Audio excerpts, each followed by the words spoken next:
Olá, aluno! Seja bem-vindo a esta segunda aula da disciplina de Cálculo Diferencial e Integral 4. Eu sou a professora Alessandra e nessa aula nós vamos discutir a respeito dos sistemas de equações diferenciais ordinárias lineares.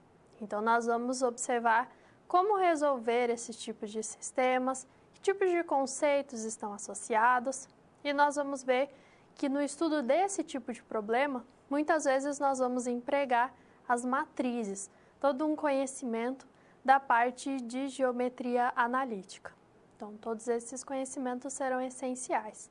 Então, vamos acompanhar no quadro alguns questionamentos que vão orientar os nossos estudos. Então, como que nós podemos resolver sistemas envolvendo as equações diferenciais? O que são os autovalores associados a matrizes e os autovetores? Quais são as contribuições do estudo de matrizes e sistemas para o estudo de equações diferenciais? Então, como que nós vamos investigar todos esses questionamentos e como isso vai contribuir no estudo dos sistemas? Então, nós precisamos, nesse tipo de estudo, alguns conhecimentos básicos, que são conhecimentos que foram trabalhados em disciplinas anteriores, como nas disciplinas de cálculo, na disciplina de geometria analítica e dos conhecimentos também da álgebra vetorial. Então, vamos acompanhar no quadro esses conhecimentos prévios. Nós temos o conhecimento das operações básicas, também das funções de uma variável real, porque estaremos tratando com equações diferenciais ordinárias. Então, essas equações são aquelas que vão envolver as funções de uma variável real e as suas derivadas. E nesse estudo também precisaremos do processo de integração quando nós investigamos alguns coeficientes ou queremos estudar alguns tópicos em específico. E na resolução destes sistemas envolvendo esse tipo particular de equação diferencial, nós precisaremos da representação enquanto matrizes, da representação também dos sistemas de equações lineares, porque é eles que vão possibilitar a identificação dos autovalores e dos autovetores que vão favorecer a construção da solução do problema. Então, esses são os conhecimentos a partir dos quais nós iremos investigar o que são esses sistemas e como que nós resolvemos cada um deles.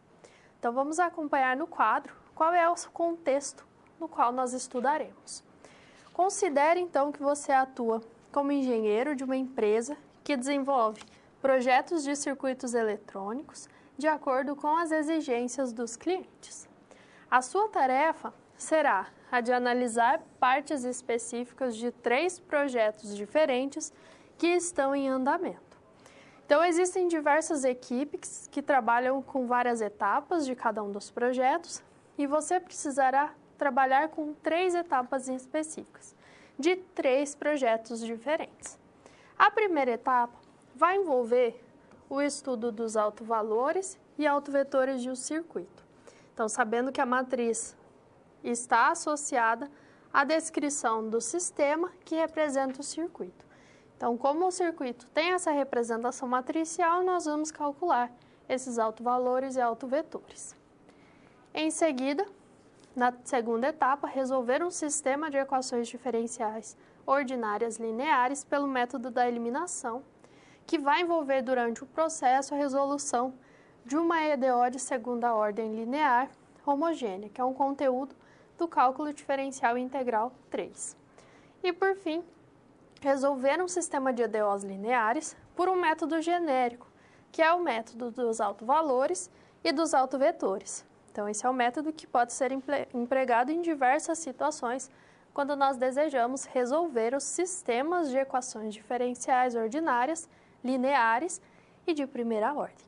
Então, pensando em todo o contexto, vamos dar início aos nossos estudos. Olá! Você já pensou no dia a dia da carreira que você escolheu seguir?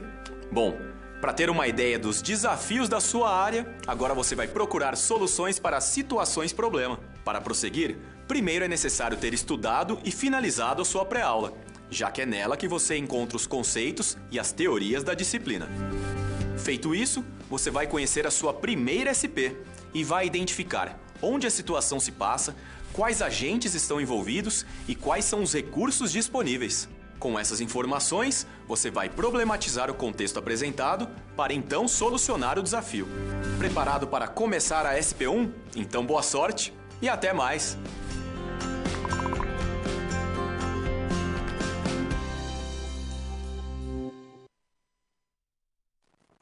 Bom, vamos iniciar então avaliando a primeira situação-problema a ser enfrentada. A primeira situação vai envolver um projeto onde a sua tarefa é modelar um trecho de um circuito RLC paralelo, conforme a figura apresentada. Nesse caso, foram indicados alguns sentidos de corrente, escolhidos arbitrariamente como sendo positivos. E a partir do modelo que rege esse circuito, avaliar a tensão nesse trecho em paralelo, que é representada por V, e também a corrente no indutor. Esse sistema ele pode ser modelado, esse circuito pode ser modelado por um sistema envolvendo a corrente e a tensão, que vai se tratar de um sistema de equações diferenciais ordinárias, porque nós temos derivadas de funções de uma variável real envolvidas. E existem, nesse caso, duas equações e duas funções incógnitas, que seria a tensão e a corrente, as duas dependendo exclusivamente do tempo, por isso funções de uma variável. Existem alguns componentes eletrônicos disponíveis e nós temos quais são os dados, relativos a cada um deles, substituindo no sistema, na representação matricial desse sistema, nós conseguimos obter esta representação, agora onde a matriz que caracteriza o sistema é uma matriz com todas as suas entradas sendo números reais. Qual que é o objetivo nessa situação? É determinar autovalores e autovetores associados com os componentes disponíveis para essa parte do circuito. Então, essa é a nossa primeira situação-problema. Então, durante o estudo dessa situação, você pode encaminhar as suas dúvidas, então segue no quadro o endereço do Skype. Então, quem está realizando a mediação por meio do Skype pode enviar as suas dúvidas no decorrer da aula, também enviando a partir dos outros meios. Então, nessa primeira situação-problema, nós vamos determinar autovalores e autovetores. Mas primeiro nós precisamos entender o que são esses elementos. Como que nós associamos esses dois conceitos a uma matriz? Então, nós vamos trabalhar com matrizes que são quadradas e com uma ordem específica. Nesse caso, ordem 2. Mas nós poderíamos estender a qualquer ordem de matrizes, desde que todas sejam quadradas, ou seja, possuem as mesmas quantidades de linhas e de colunas.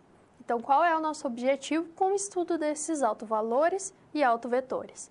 Vamos conferir no quadro.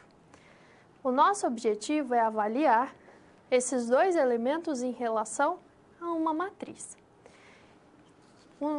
Quando nós identificamos esses autovalores e autovetores associados a uma matriz, então o nosso objetivo é identificar se existem vetores, aqui no caso de Rn, que satisfazem a essa igualdade, que o produto da matriz A por V é igual ao produto de lambda por V, em que esse lambda é um número real e o vetor é um vetor não nulo.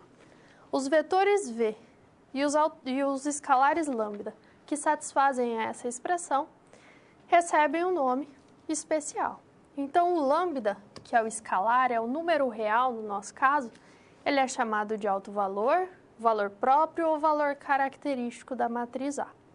Enquanto que o vetor V, que é o vetor não nulo, ele é o autovetor, vetor próprio ou vetor característico associado ao autovalor lambda e à matriz A. Então, o escalar, de certa forma, ele é um número real independente, mas diretamente associado à matriz A. Já o autovetor, ele precisa estar associado necessariamente a um alto valor. Então, autovalores distintos estarão associados a diferentes tipos de autovetores. Então, nós podemos encontrar esses diferentes autovetores. Por isso que sempre nós precisamos nos referir a qual autovalor nós estamos dizendo, qual autovalor nós estamos considerando. Então, o objetivo na identificação desses dois elementos é conseguir identificar vetor e número real em que o produto da matriz A pelo vetor seja substituído por uma multiplicação por escalar, lambda, que é o número real, vezes o vetor. Então, nós podemos pensar que é um vetor cuja imagem via essa transformação matricial A é um múltiplo do vetor inicial. Então, aqui nós temos um exemplo, temos uma matriz A, e se nós tomamos qualquer vetor na forma 0y, com y diferente de 0, por exemplo, 0, 1, quando nós calculamos o produto de A por V, nós vamos obter 0 menos y, ou menos 1 vezes 0y, que seria o vetor V que nós tomamos. Logo, o produto de A pela matriz, o matriz A pelo vetor V é igual ao produto do escalar menos 1 por V. Então, observe que nós substituímos um produto matricial por uma multiplicação por escalar. Isso quer dizer que, devido a essa igualdade, nós dizemos que esse vetor na forma 0y, com y diferente de 0, ele é um autovetor da matriz A associado ao autovalor lambda. Então, observe que quando eu tenho um autovetor, eu preciso ter um autovalor associado a ele. Nesse caso, foi o menos 1, mas a cada autovetor eu tenho um autovalor correspondente. Mas o autovetor, ele sempre vai ser um vetor não nulo. Pelo menos uma de suas componentes tem que ser diferente de 0. Porque se ele fosse um vetor nulo, eu poderia tomar qualquer escalar lambda e aquela propriedade seria satisfeita. A igualdade AV igual a lambda V sempre seria satisfeita. Então, o nosso interesse é na identificação de vetores que sejam diferentes de 0 e que satisfaçam aquela propriedade em conjunto com algum escalar, com algum número real. Mas como que nós determinamos esses autovalores e os autovetores? Nós utilizaremos propriedades de sistemas, propriedades de matrizes e nós empregaremos duas etapas básicas, uma relativa à determinação de autovalor e outra para identificação de autovetor, uma envolvendo determinantes e a outra envolvendo sistemas agora de equações algébricas. Então, vamos conferir esse método. Temos aqui uma matriz quadrada de ordem 2 com entradas reais. Se ela é quadrada, eu posso estudar os autovalores e os autovetores.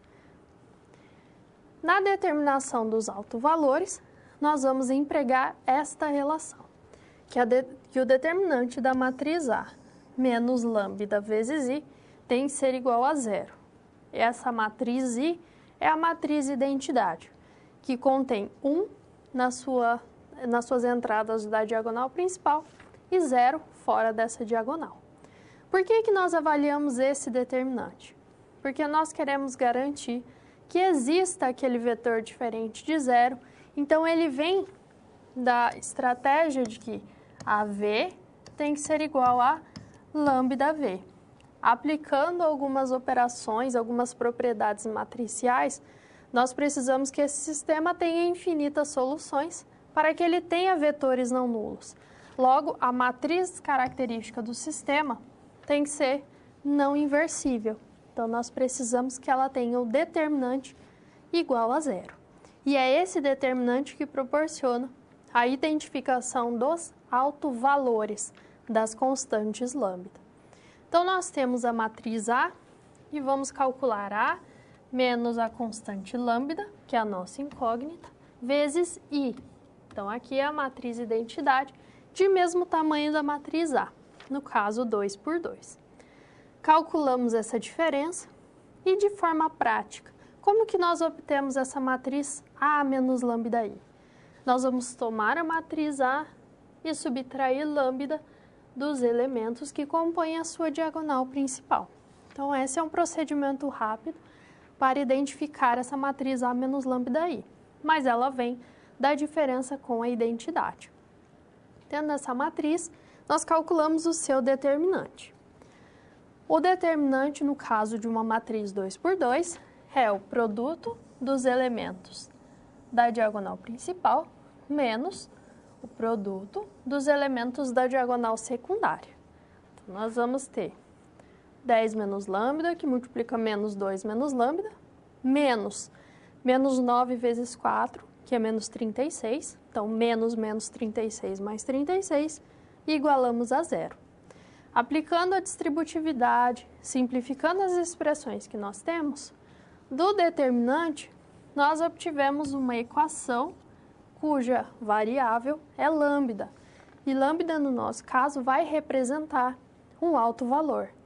Essa equação, originada do determinante, ela é chamada de equação característica. Então, essa primeira parte de lambda ao quadrado menos 8 lambda mais 16 é o polinômio característico e nós igualamos a zero, obtendo a equação característica. Mas como que essa equação contribui na determinação dos autovalores? Porque as suas raízes são os autovalores associados à matriz. Então, eu tinha a matriz A inicial, calculei A menos lambda I, onde lambda eu mantenho como uma variável, calculo o determinante da matriz igual a zero. Com isso, eu obtenho uma equação, no caso, uma equação envolvendo uma expressão polinomial. Essa equação igualada a zero, as suas raízes vão fornecer todos os autovalores associados a essa matriz. Aqui, no caso, nós temos uma matriz quadrada que originou uma equação de segundo grau. Essa equação de segundo grau pode apresentar 3 diferentes tipos de raízes. Raízes reais e distintas, reais e iguais, ou com multiplicidade 2, ou raízes complexas. Então, esses tipos de raízes que a equação característica apresenta vai influenciar nos tipos de autovalores que nós teremos. Se nós tivéssemos uma matriz de ordem superior, a diferença seria que a equação característica também teria uma ordem superior. Por exemplo, uma equação característica de terceiro grau associada a uma matriz de ordem 3. Então, se nós queremos os autovalores, nós resolvemos essa equação característica, ou nós determinamos os zeros dessa função polinomial. Essa é uma equação que admite uma raiz real com multiplicidade 2, ou duas raízes reais iguais a 4. Então, a matriz A, ela apresenta o autovalor lambda igual a 4. Então, observe que é essa equação que fornece como resultado um número real, e esse número real é o autovalor associado à matriz. Então, com esse procedimento, nós conseguimos identificar todos os autovalores associados àquela matriz. E todos eles são obtidos a partir da equação característica. Então, se eu quero um autovalor, eu vou avaliar a matriz inicial, vou construir a equação característica e identificar as suas raízes. Se ela possui 2, 3, 4 raízes, então nós teremos 2, 3, 4 autovalores.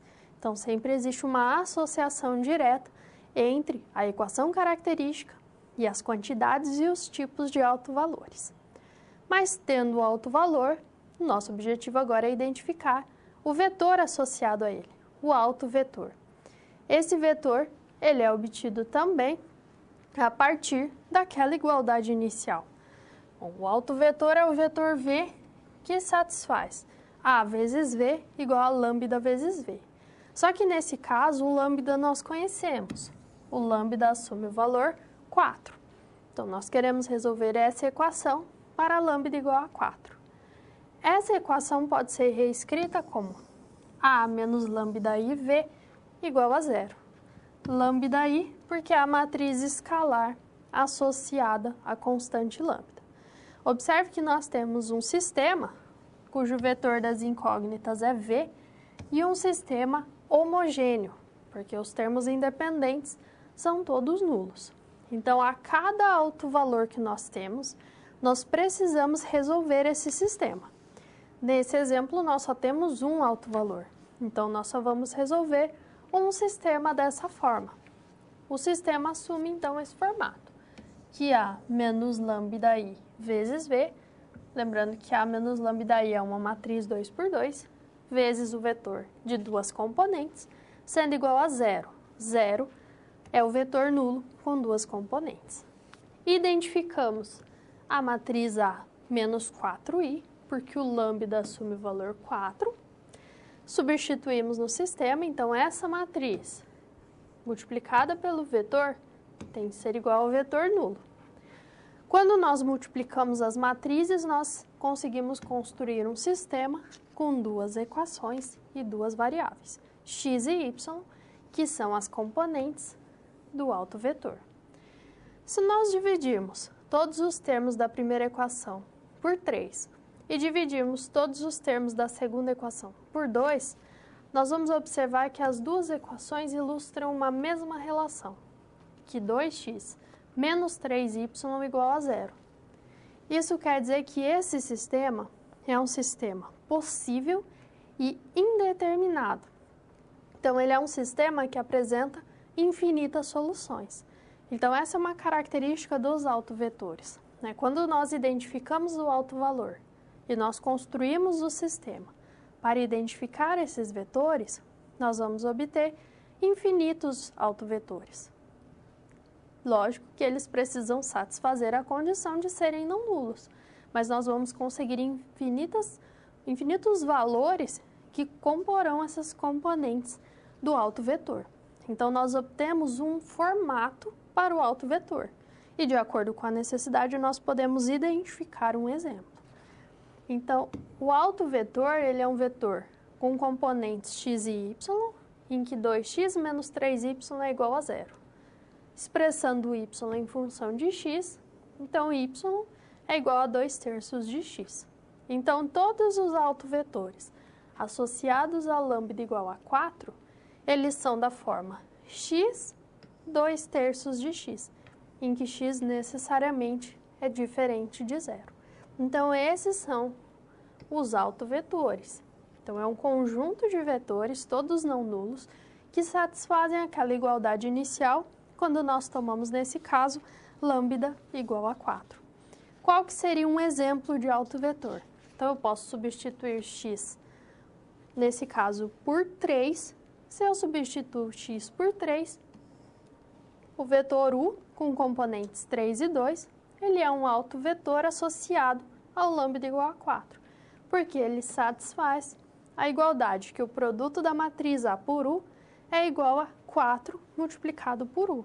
Então, eu consigo converter esse produto entre matrizes, porque é o produto entre matriz e um vetor, que pode ser expresso como um vetor coluna, por uma multiplicação por escalar. Então, eu tenho 4 vezes o vetor, eu vou traduzir como multiplicar todas as componentes do vetor por 4. E esse produto por 4, se nós formos representar geometricamente, pensando nos vetores bidimensionais ou tridimensionais, nós vamos observar que essa multiplicação por escalar pode expandir ou comprimir o vetor, mas mantendo as mesmas orientações em relação à sua direção ou podendo alterar o sentido se for um valor negativo. Mas ainda assim, nós geramos um novo vetor a partir do anterior, a partir de uma multiplicação por escalar. Então, com isso, nós conseguimos reduzir algumas operações e conseguimos dar uma interpretação geométrica também a esse fato, nos casos em que essa interpretação é possível. Agora, na resolução do problema que foi proposto, nós vamos empregar o mesmo procedimento. Nós tínhamos uma matriz A associada àquele sistema que descreve o circuito. Queremos os autovalores e autovetores associados a ela. Então, para calcular autovalor, nós vamos identificar as raízes do polinômio característico ou da equação característica. que é obtida pelo determinante da matriz A menos lambda-I igualado a zero. A menos lambda-I é obtida da mesma forma. A matriz A tem tamanho 2 por 2, então a identidade também tem tamanho 2 por 2. Calculando o determinante dessa matriz, nós vamos obter esse polinômio, lambda ao cubo mais 250 lambda mais 10.000. Então, também é o determinante de uma matriz quadrada de ordem 2. Resolvendo essa equação, que é uma equação do segundo grau, nós vamos ter duas raízes reais e distintas, menos 50 e menos 200. Vamos agora identificar autovetores associados a cada um dos autovalores. Então, eu vou fixar o lambda igual a menos 50 e vou resolver o sistema A menos lambda-I vezes V igual a zero para esse lambda igual a menos 50. Temos o produto matricial, o produto da matriz A mais 50i vezes o vetor V igual ao vetor nulo. Efetuando todos esses produtos, nós vamos obter um sistema com duas equações algébricas, associando entre si as duas componentes do vetor. Esse sistema também tem infinitas soluções e as suas soluções têm essa forma. Os vetores, os autovetores, têm componentes x1, x2, em que a segunda componente é menos 5 multiplicada pela primeira. Então, eu posso dizer que os autovetores associados ao lambda igual a menos 50, eles têm essa forma. Uma constante t que multiplica 1 e menos 5. Ou eu posso dizer que a primeira entrada é t e a segunda menos 5 vezes t. Então, essa é a forma geral desses autovetores. E no próximo autovalor, no autovalor menos 200, é o mesmo procedimento. Substituo o lambda em A menos lambda-I vezes V igual a zero por menos 200, analiso o sistema de equações algébricas apresentado e identifico a relação. Então, nesse caso, os autovetores têm a segunda componente igual a menos 20 vezes a primeira. Assim, os autovetores V, eles assumem essa forma. T que multiplica 1 menos 20, ou T menos 20T, em que T é um número real. Eu considero esse valor T, essa variável T real, para ilustrar todos os autovetores. Então, são todos os vetores que assumem esse formato, em que a segunda componente seria menos 20 vezes a primeira, ou, no outro caso, a outra relação que foi apresentada. Então, eu tenho uma matriz quadrada, pela equação característica eu identifico autovalores, e a cada autovalor eu resolvo um sistema e identifico os seus autovetores, quais são as características deles. Sempre lembrando que o autovetor é sempre diferente de zero. E dessa forma nós concluímos essa situação problema.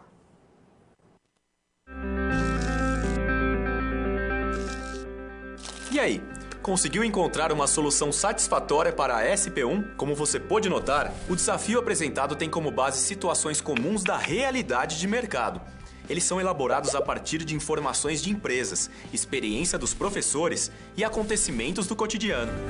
Isso significa que antes mesmo de você se formar, além de todo o conhecimento teórico, você já está em contato com a realidade do seu futuro profissional. Ah, e caso surja alguma dúvida, acesse o fórum e envie a sua pergunta, ok? Confere agora a SP2.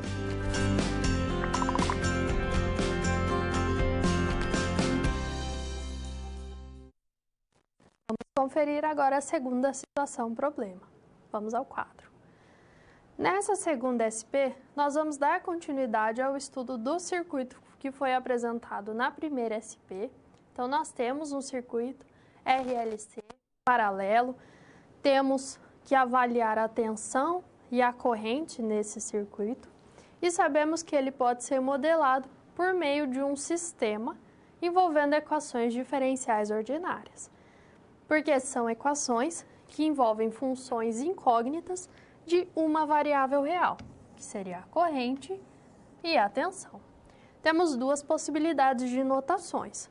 Então, dI, dt e dV, dt para representar as derivadas, ou aquelas notações I' e V' para representar as derivadas de primeira ordem. Então, nós podemos adotar qualquer uma dessas duas notações. Conhecemos informações sobre os componentes eletrônicos, então nós sabemos os valores de R, de L e de C no sistema de equações, e com isso nós temos agora essa representação. Então, observe que nesse sistema de equações diferenciais, que nós devemos resolver nessa situação problema 2, nós temos a presença da tensão, da corrente, da derivada da corrente e a derivada da função que representa a tensão. Então, ele se trata de um sistema de equações diferenciais ordinárias, porque as funções envolvidas são funções de uma variável real, lineares, de primeira ordem, que nós temos a potência máxima como sendo igual a 1. E essas duas equações envolvem simultaneamente a corrente e a tensão, por isso que se trata de um sistema. Eu tenho um conjunto de equações relativas ao mesmo conjunto de variáveis. Então, são duas equações envolvendo as duas variáveis. Mas antes que nós possamos resolver esse sistema, precisamos entender qual é o formato de um sistema de equações diferenciais e como nós podemos estudar a sua solução. Então, vamos ao quadro acompanhar, que esse é o formato geral de um sistema de equações diferenciais ordinárias lineares. Então, nós temos a presença de funções incógnitas e as suas derivadas. Então, todas as equações do sistema dizem respeito ao mesmo conjunto de funções.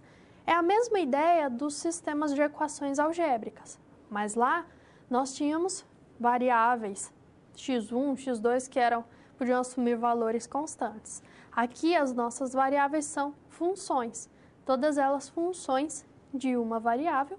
Além disso, nós temos as presenças de derivadas dessas funções. É um sistema de primeira ordem que nós vamos ter apenas a derivada de primeira ordem. Então, as funções originais e as suas derivadas. E aqui nós temos o formato matricial. O vetor composto pelas derivadas vai ser igual a uma matriz que depende somente da variável independente, que é t, multiplicada pelo vetor das funções incógnitas, mais um vetor de termos independentes. Se esse vetor de termos independentes ele é nulo, nós temos um sistema homogêneo. Se ele é não nulo, depende dessa variável independente t, nós temos um sistema não homogêneo. E o que seria uma solução desse sistema? É um vetor x igual a x de t, então é um vetor que depende da variável independente t, que é diferenciável no intervalo em que nós estamos estudando, porque ele é uma função, ele é composto por funções, e é um vetor que satisfaz a todas as equações do sistema ao mesmo tempo. Então, é uma ideia análoga aos sistemas algébricos, mas agora lembrando que as nossas incógnitas são todas funções de uma variável. Então, nós podemos identificar essas soluções, mas podemos identificar um conjunto que propicia a identificação de qualquer solução do sistema. Então, um dos grandes objetivos com a resolução desses sistemas de EDOs é a identificação do conjunto fundamental de soluções, porque a partir dele nós conseguimos construir todas as soluções do sistema em estudo. Então, vamos entender o que é esse conjunto e como nós caracterizamos ele. Então, o conjunto fundamental de soluções de um sistema em um intervalo no qual essas funções estejam definidas, é um conjunto com soluções em que todas elas são linearmente independentes. O que isso significa? Se eu tomo uma combinação linear nula de todos esses vetores, nós vamos observar que a única possibilidade é que todos os coeficientes da combinação sejam nulos. De C1 até Cn, todos eles serão nulos. Então, um conjunto linearmente independente é aquele em que nenhum dos vetores do conjunto pode ser expresso como uma combinação dos demais. Como o próprio nome diz, todos esses vetores são independentes entre si. Eu não consigo gerar um vetor a partir dos demais. E um teorema que possibilita o estudo desse conjunto fundamental é que, se esse conjunto C ele é um conjunto fundamental de soluções de um sistema, ou seja, ele é composto por soluções e elas são todas independentes entre si, então qualquer solução V deste sistema é uma combinação linear das soluções presentes no conjunto fundamental. Então, esse teorema é chamado de princípio da superposição. Então, se eu tenho o conjunto fundamental, qualquer combinação envolvendo esses vetores também vai gerar uma solução do sistema. Mas como que eu identifico esse conjunto fundamental? Eu primeiro vou buscar por soluções. Então, eu vou identificar um conjunto com soluções. Mas para que ele seja fundamental, todas as soluções devem ser independentes entre si. Então, por isso, nós vamos construir o chamado Wronskiano associado a esse sistema. Então, basicamente, nós vamos construir uma matriz relacionada a cada uma dessas soluções. Então, a primeira coluna da matriz ilustra o primeiro vetor solução. Lembrando que é um vetor porque nós temos um sistema de equações. São várias funções a serem determinadas. Então, a primeira solução envolve todas as funções a serem determinadas, até a última coluna, que é o último vetor de soluções. Quando nós calculamos esse determinante de matriz, então eu coloco em cada uma das colunas todas as componentes dos vetores do conjunto, e quando eu calculo o determinante dessa matriz, eu tenho o Wronskiano. Se esse determinante, que é um determinante de matriz, ele for diferente de zero, em pelo menos um ponto do intervalo em que eu estou estudando, eu garanto que esse conjunto não é somente um conjunto de soluções, mas ele é um conjunto fundamental de soluções. Então, ele vai envolver todas as possíveis funções que vão gerar as soluções do sistema em estudo. Então, é a partir dele que eu identifico qualquer solução presente no conjunto. Então, vamos conferir um caso.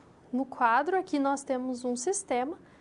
Ao resolver esse sistema, nós nos deparamos com duas soluções. Então, uma solução V1 e uma solução V2. Observe que o sistema depende de duas variáveis, né? Depende da função x1 e da função x2. Então, cada solução expressa uma representação para essas funções. Então, por isso que as soluções de um sistema são vetores solução. Quando nós calculamos o Wronskiano associado a esse conjunto, então eu construo a matriz com a solução V1 na primeira coluna, as expressões para x1 e x2, e o V2 na segunda coluna, com as expressões de x1 e x2, nós calculamos o determinante dessa matriz. Produto dos elementos da diagonal principal menos o produto dos elementos da diagonal secundária. Com isso, nós vamos obter que o Wronskiano, o determinante, é 3e elevado a t. E elevado a t é uma função que é sempre diferente de zero. Se ela é sempre diferente de zero, eu garanto que o Wronskiano, associado a esse conjunto de soluções, ele é não nulo. Não nulo, inclusive, em todo o conjunto de números reais. Se isso acontece, os dois vetores V1 e V2 compõem o conjunto fundamental de soluções desse sistema. Então, qualquer combinação envolvendo esses dois vetores vai ser uma solução para o sistema. Como que eu especifico essas soluções? Basta especificar as constantes associadas a essa combinação linear. Então, esse é o procedimento que nós utilizamos quando partindo de um conjunto de soluções, nós vamos verificar se ele se trata de um conjunto fundamental de soluções, ou seja, se todos os vetores presentes naquele conjunto são linearmente independentes. Um não vai depender do outro. Mas antes disso, nós precisaremos determinar as soluções. Então, agora nós vamos resolver um problema. Então, o problema que foi proposto inicialmente, resolvendo um sistema de EDOs. Mas nós vamos utilizar não o método geral, mas um método particular, que, apesar de não ser generalizado, ele pode ser empregado em alguns casos particulares, como é o caso do sistema que foi apresentado. Por que eu posso empregar o método da eliminação nesse caso? Observe que a primeira equação do sistema depende da derivada da corrente, U', e a tensão V. Então, eu consigo expressar a partir dessa primeira equação V em função da corrente. E eu posso substituir na segunda. E da segunda equação eu vou ter uma EDO que só vai depender da corrente. E com isso eu recorro aos métodos para EDOs únicas. Então, essa vai ser a nossa ideia.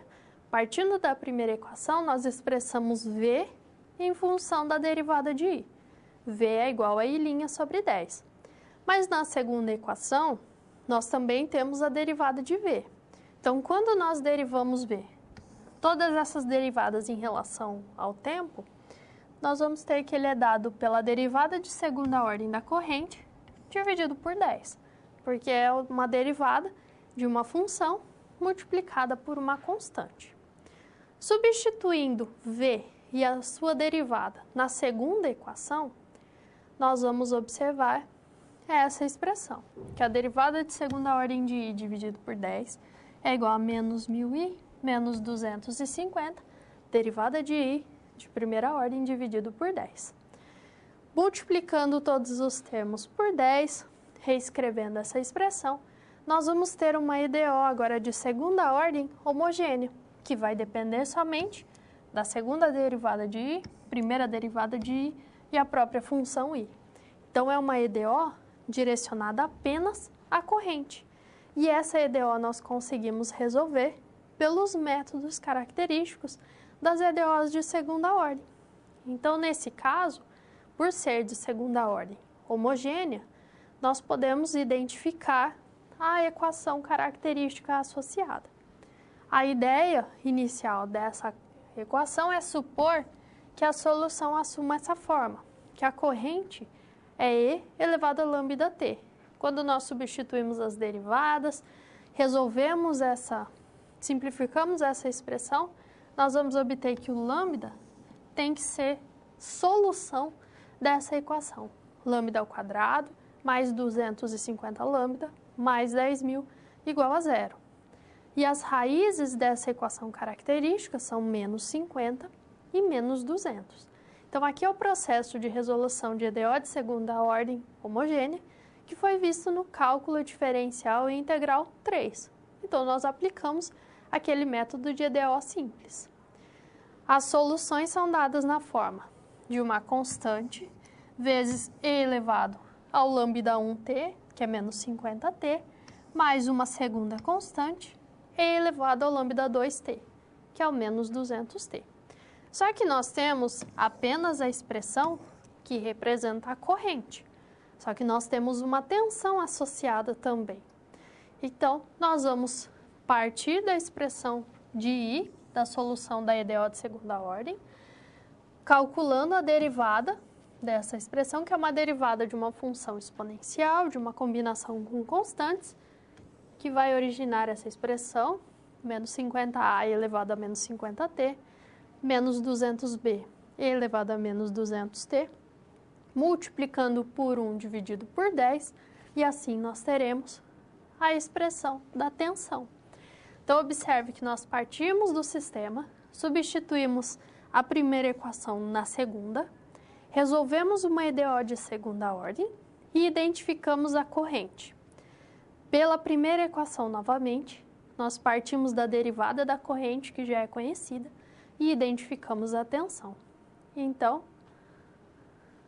nós vamos ter agora que essa solução do sistema é dada pela expressão que caracteriza a corrente que foi obtida da EDO e também a expressão que caracteriza a tensão. E dessa forma nós temos a solução do sistema, uma solução que é composta tanto pela expressão da corrente quanto pela expressão da tensão. E dependendo dos valores de A e B, nós vamos identificar qual seria uma solução particular para um problema. Então, nós precisaríamos identificar condições iniciais ou outros tipos de condições que possibilitassem, então, a identificação de uma equação particular para o sistema. Então, nesse caso, nós observamos uma equação geral para qualquer sistema que assume aquele formato. E a partir depois da inserção de condições iniciais, nós podemos especificar e identificar qual é a solução para aquele sistema sujeito àquelas condições iniciais. E dessa forma nós concluímos essa segunda situação problema.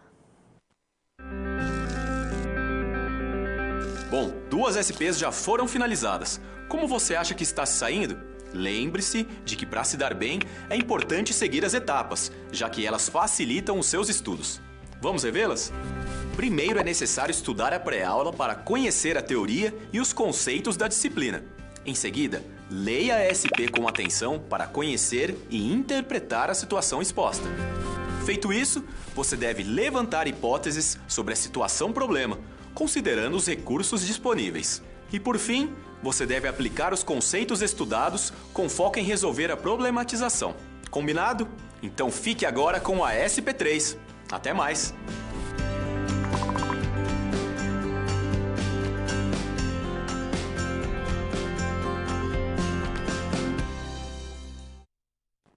Vamos conferir a terceira situação problema.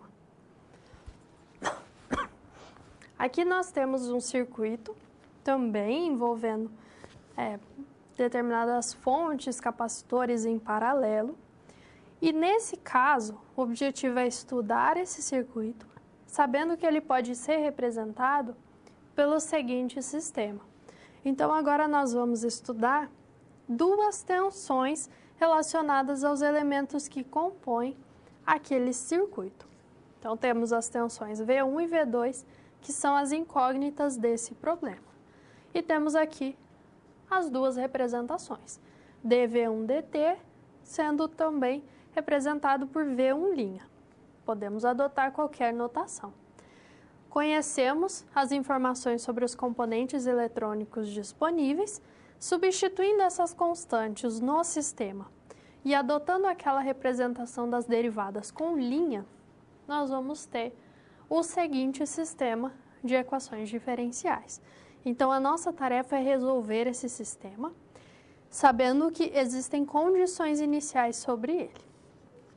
Uma característica importante desse sistema é que ele é não homogêneo. Nós vamos observar que existe a presença de um vetor com constantes, sendo termos independentes e constantes diferentes de zero. Então, diferente do sistema da situação problema anterior, nesse caso nós temos um sistema que é não homogêneo. Então, nós precisamos identificar um método para resolver esse tipo de sistema. E nesse método, nós vamos trabalhar com 2 etapas. Aqui nós temos a representação geral de um sistema não homogêneo. Então, o vetor de derivadas é igual a uma matriz vezes o vetor das incógnitas, mais um vetor de termos independentes. Então, no caso do problema apresentado, esse vetor de termos independentes, ele é um vetor não nulo. Nós podemos resolver o sistema homogêneo correspondente. O x' igual a P de t vezes x. Nós resolvemos um exemplo de sistema na situação anterior. E agora nós vamos conferir um outro método. Então, nós conseguimos identificar essa solução xc, que é a solução geral do sistema homogêneo correspondente. Então, nós descartamos o vetor de termos independentes e resolvemos o homogêneo. A solução geral x, agora do sistema não homogêneo, ela é separada em 2 etapas. A primeira etapa corresponde à solução geral do sistema homogêneo e a segunda, a uma solução particular do sistema não homogêneo. Então, eu consigo dividir a solução de um sistema não homogêneo nessas duas etapas. Primeiro, eu identifico uma solução geral do homogêneo, depois uma solução particular do não homogêneo, e a solução geral do não homogêneo é a soma dessas duas soluções. Então, é essa estratégia que nós vamos utilizar. Bom, nós já estudamos o sistema homogêneo, nós vimos que é possível identificar um conjunto de soluções em que os vetores envolvidos, se forem todos linearmente independentes, nós vamos conseguir identificar o conjunto fundamental de soluções. Agora, nós vamos conferir uma representação para esse conjunto. A matriz fundamental do sistema é a matriz composta pelos n vetores que compõem o conjunto fundamental do sistema homogêneo. Então, se eu tenho um conjunto de soluções, eu vi que o Wronskiano daquele conjunto, ele é não nulo, ou seja, é um conjunto fundamental, eu posso expressar essas soluções a partir da matriz fundamental. Então, é uma forma de organizar todos esses vetores que estão presentes no conjunto fundamental de soluções. E de tal forma que, quando eu combino todas essas colunas da matriz fundamental, por meio do emprego de coeficientes, eu consigo gerar qualquer solução para o sistema em estudo. Lembrando que é um sistema homogêneo. E se eu quero não homogêneo, eu vou acrescentar uma solução particular. Nós vimos o método da eliminação, que é um método que não pode ser generalizado, mas em alguns casos particulares ele pode ser empregado. E agora nós vamos ver um método genérico, que vai empregar os autovalores e os autovetores que nós vimos na primeira situação problema. Então, nesse método, nós vamos resolver um sistema homogêneo, sem o vetor de termos independentes. Dependendo das características dos autovalores, nós vamos ter diferentes formatos para as soluções. Então, se os autovalores são todos reais e distintos, as soluções do sistema serão combinações de autovetores com funções exponenciais.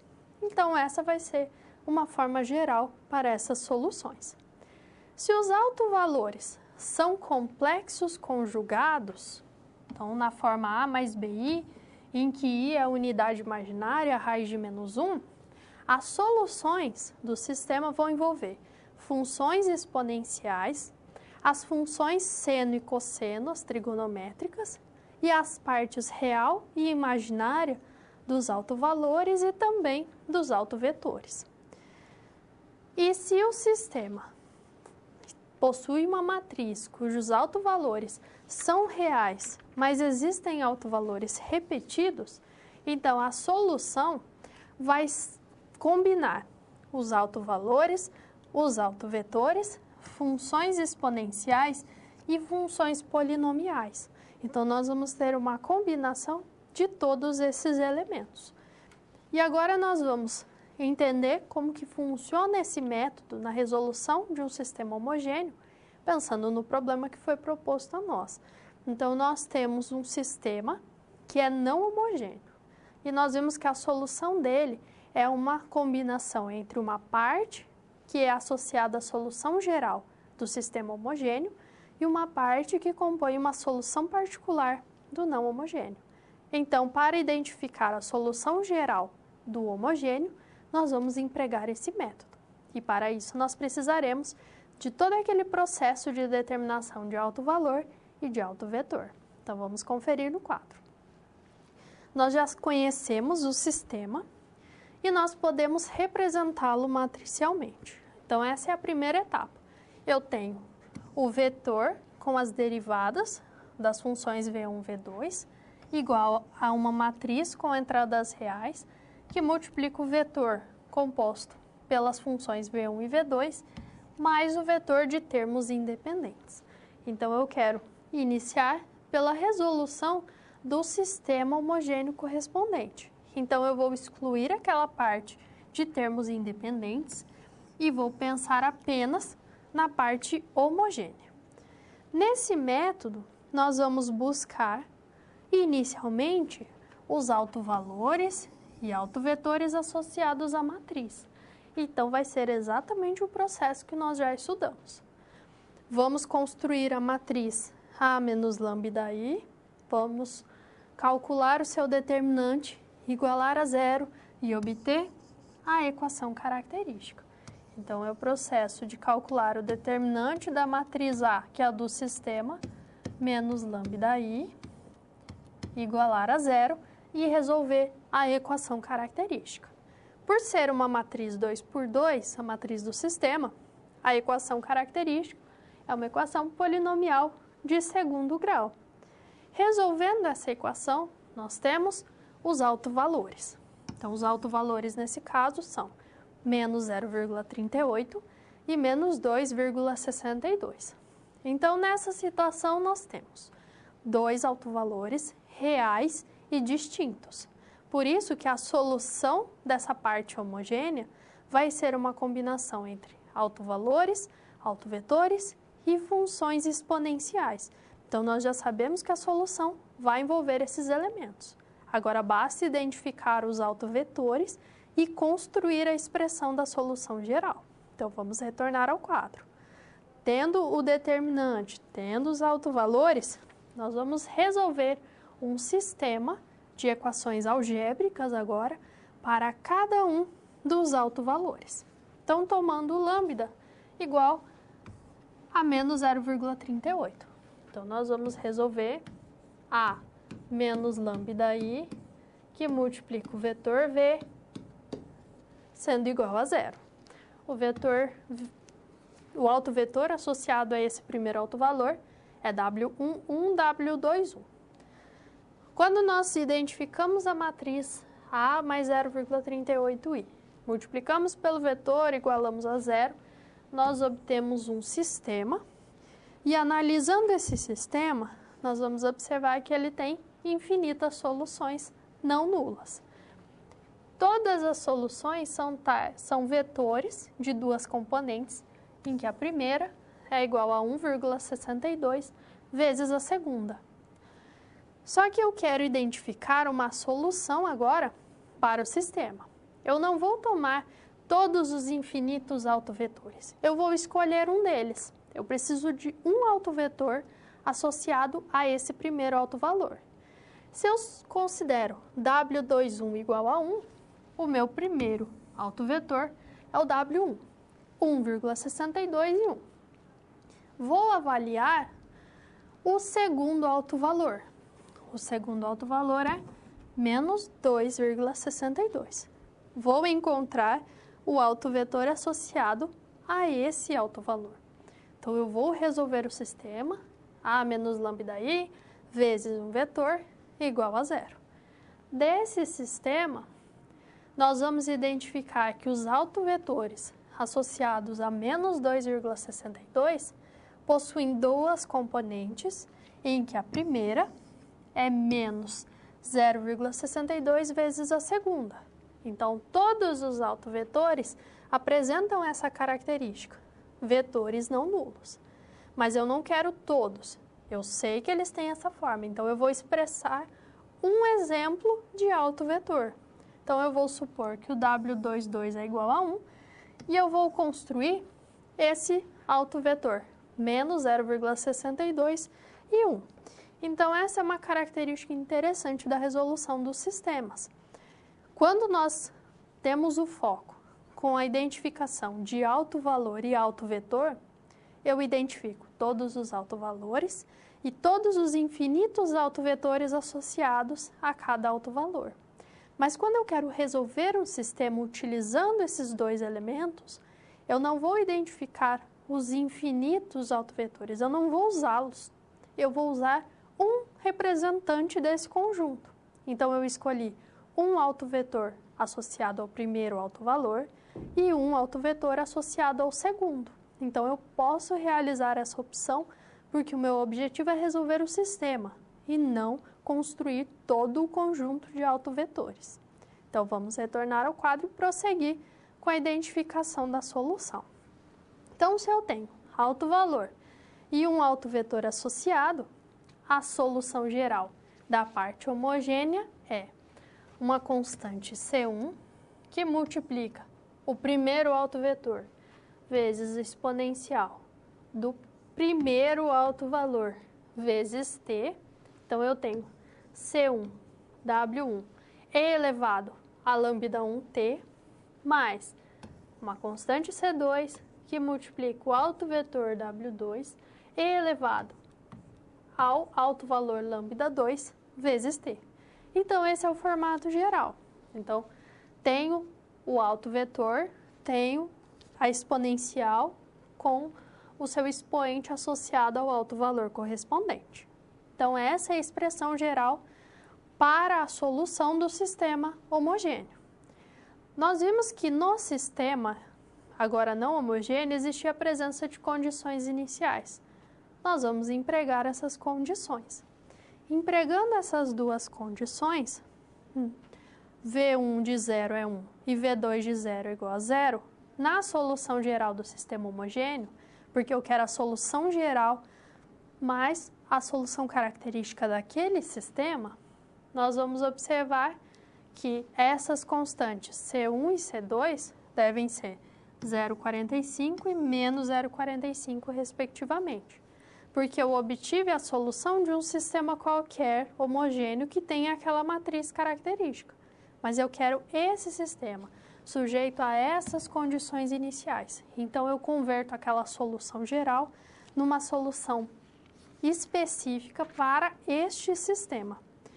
Com essas duas constantes, nós substituímos na expressão geral e temos agora a caracterização da solução do sistema homogêneo, com as duas constantes C1 e C2 já determinadas.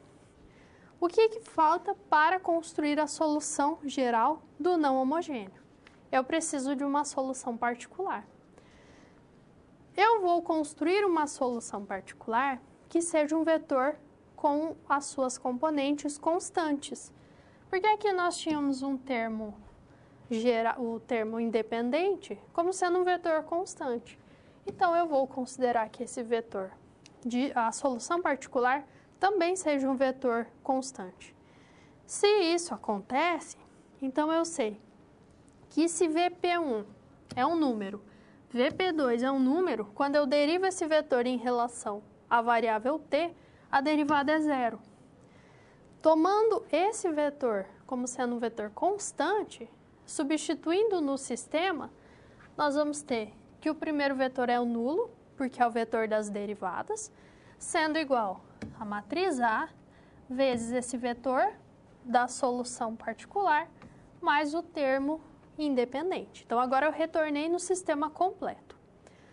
Nós vamos observar que com essa tomada de um vetor constante, como sendo a solução particular, nós obtemos do sistema de EDOs um sistema de equações algébricas, onde as incógnitas são Vp1 e Vp2. Resolvendo esse sistema, por substituição, por adição, escalonamento, independente do método adotado, nós vamos ter que Vp1 é igual a 2 e Vp2 é igual a 1.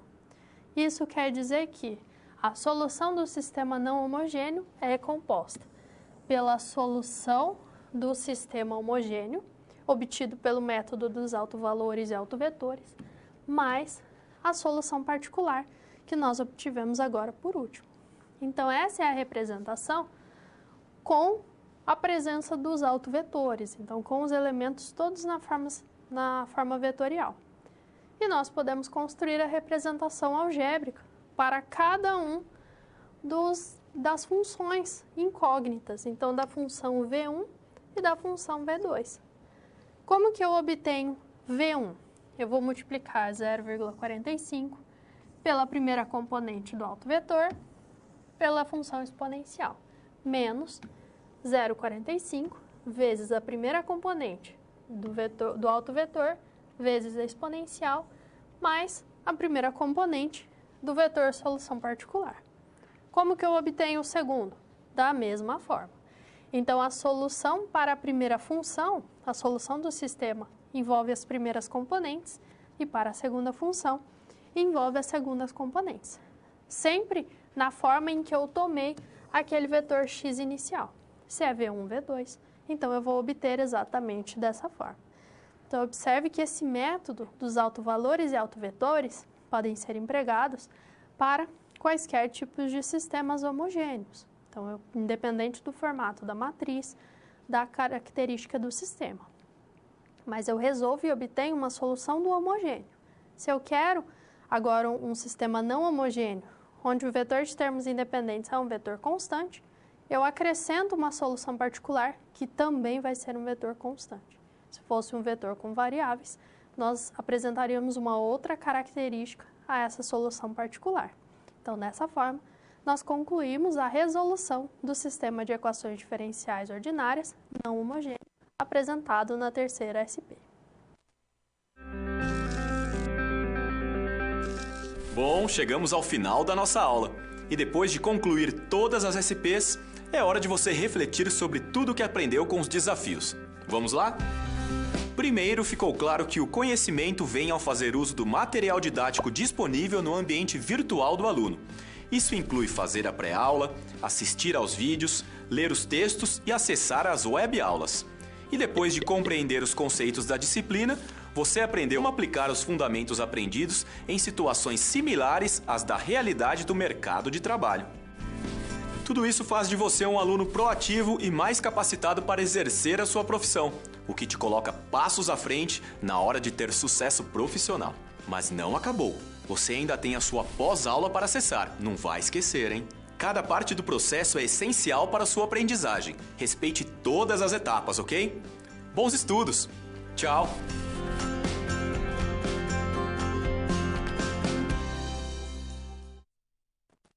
Nós vimos na terceira SP o método dos autovalores e autovetores na resolução de sistemas homogêneos. E nós obtivemos, naquele caso, autovalores reais e distintos. Mas e se esses autovalores fossem números complexos? Então, nós vamos conferir um outro exemplo, também empregando esse método de autovalores e autovetores. Então, vamos ao quadro. Então, aqui nós temos um outro sistema homogêneo, com uma matriz com outro formato, mas a ideia de obter autovalor é a mesma.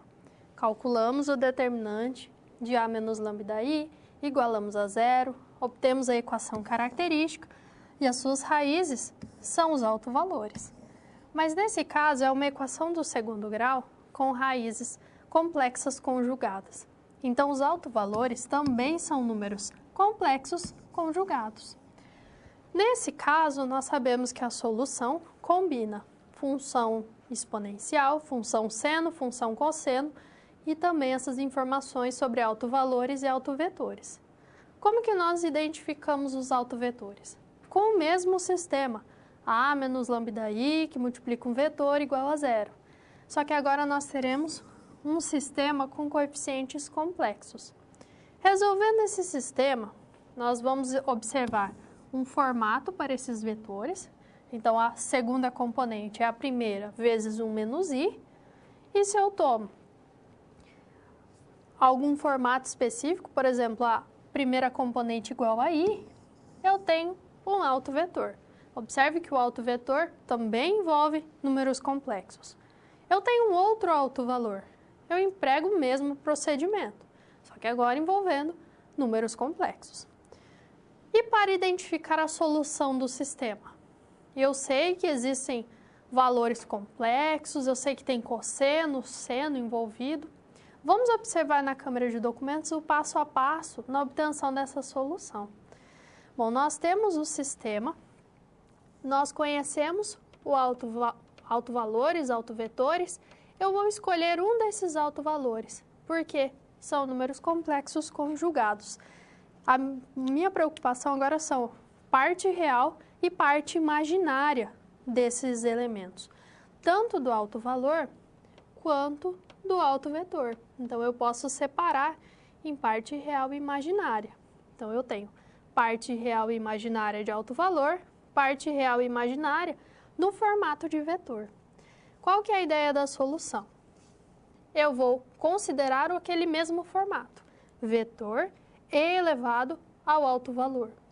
Só que eu sei que desse formato, e elevado a 1 mais 2i vezes t, eu posso decompor em e elevado a t vezes e elevado a 2it. Utilizando a fórmula de Euler em e elevado a 2it, eu vou obter agora expressões envolvendo cosseno e seno. Então, é dessa fórmula de Euler, é desse expoente complexo que gera esse cosseno e o seno. Empregando agora todas as propriedades envolvendo os números complexos, a própria definição dos números complexos, eu multiplico a primeira e a segunda componentes do vetor por toda essa expressão envolvendo cosseno e seno. Sei que i quadrado é igual a menos 1, separando em parte real e imaginária, eu vou observar que esse vetor x1 depende de um vetor com seno e cosseno, e elevado a t, mais i, um vetor com cosseno e seno, e elevado a t. Agora, o meu objetivo é construir uma solução real e não uma solução imaginária.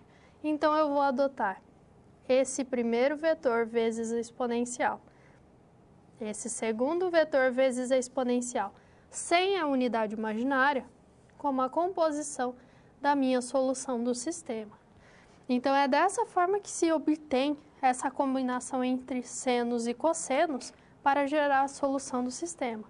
Então, basicamente, nós vamos escolher um dos autovalores e o autovetor associado a ele, e vamos separar em parte real e imaginária. E depois o procedimento é análogo ao que nós tínhamos no primeiro caso, com os autovalores reais e distintos, e por meio das propriedades dos números complexos, também das funções trigonométricas, nós construímos a solução. Então, a título de conhecimento, essa é uma outra possibilidade, envolvendo agora as funções trigonométricas, envolvendo os números complexos, e a partir do número complexo, obter uma solução real para o sistema. Então, esse é o objetivo, ter essa solução real. Agora, nós teremos um breve momento para perguntas. Logo em seguida, retornaremos com a continuação dessa aula.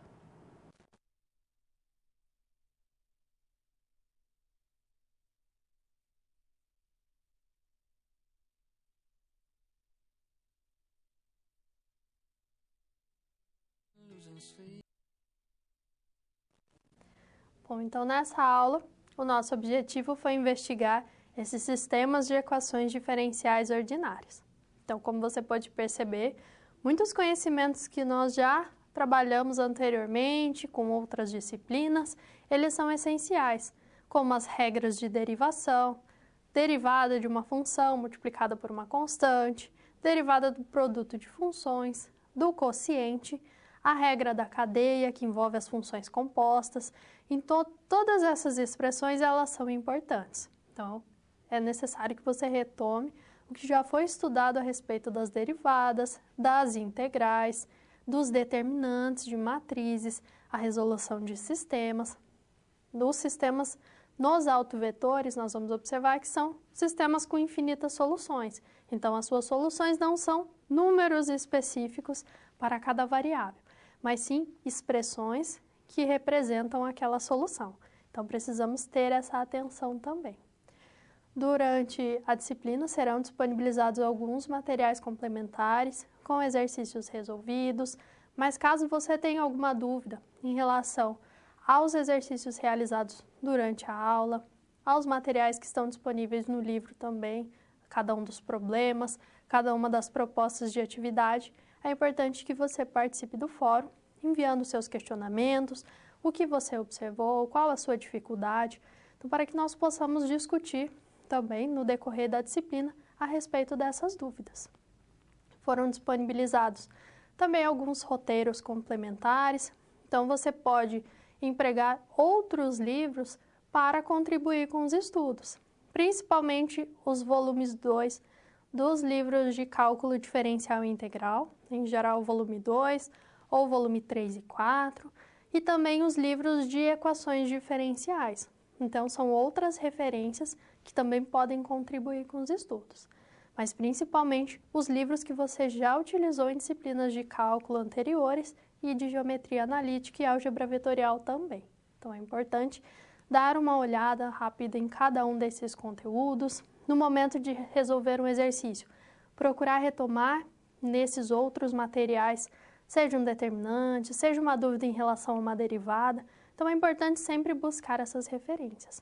Mas saiba que, em caso de dúvidas, participe do fórum, participe dos momentos de interação, para que nós possamos solucionar essas dúvidas e contribuir com o seu aprendizado. Desejo a você bons estudos e até a próxima!